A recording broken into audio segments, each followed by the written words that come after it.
Russellville police have made an arrest on Thursday in connection of the murders of Aaron Brock and Bo DeWitt, whose bodies were found at the U-Pullet Auto Salvage Yard on Tuesday. Police have now charged Tyler Bearfield with 2 counts of murder. It's been over a year since Arkansas passed the medical marijuana bill. So why doesn't the city of Russellville have an operating dispensary yet? Russellville Planning Commission Secretary Wendell Miller says location is the big problem. Next time you decide to fill up, you might want to reconsider paying at the pump. Authorities say electronic card readers like these are an easy target for skimmers. Burglary, theft, and even homicide of a local police officer leaves some Dardanelle residents curious on what exactly is happening in their streets. A statewide program implemented 2 years ago reached new heights when the Russellville Police Department seized over 25 pounds of methamphetamines and nearly 70 illegal firearms. Operation To the Dirt had over 200 officers involved from the state and federal levels, including the Russellville Police Department, Polk County Sheriff's Office, State Police, DEA, and the ATF. We look for people using and selling narcotics.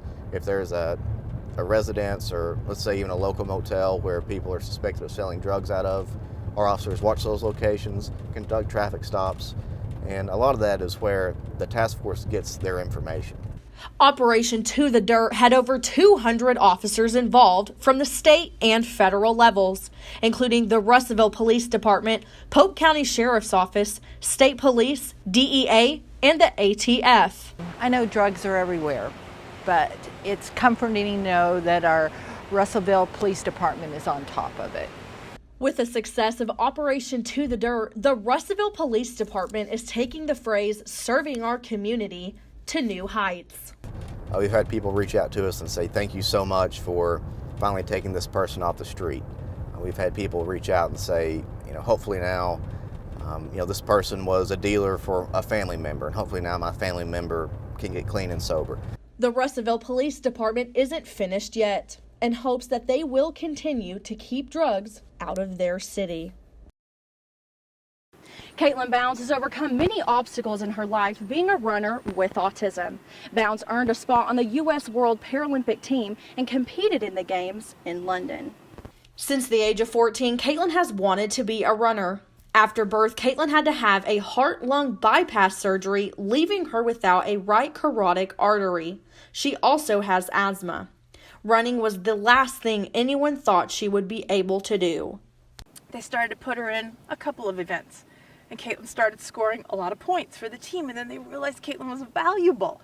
So then Caitlin was in all the events. She was in 5 or 6 events each time, and then she started becoming the top scorer for the team. The Bounds hadn't heard of the Paralympics before. Once Caitlin found out she was qualified to be on the team, they filled out the paperwork, and in July, Caitlin was 1 out of 50 people from the United States to compete in the World Games. It's so different from what I'm used to. Everyone was so welcoming, kind, and we all just rooted for each other regardless of our disabilities. We were pretty much all equal. Through all the hardships Caitlin has faced in her life, she still shows many that being different doesn't mean you can't have a dream and run with it. People always tell me they're going to teach Caitlin to conform. But as I found since she was a little girl, Caitlin always manages to teach people how to look at things a little bit differently. Caitlin now plans to qualify for the marathon trials and be on both the Paralympic and Olympic teams.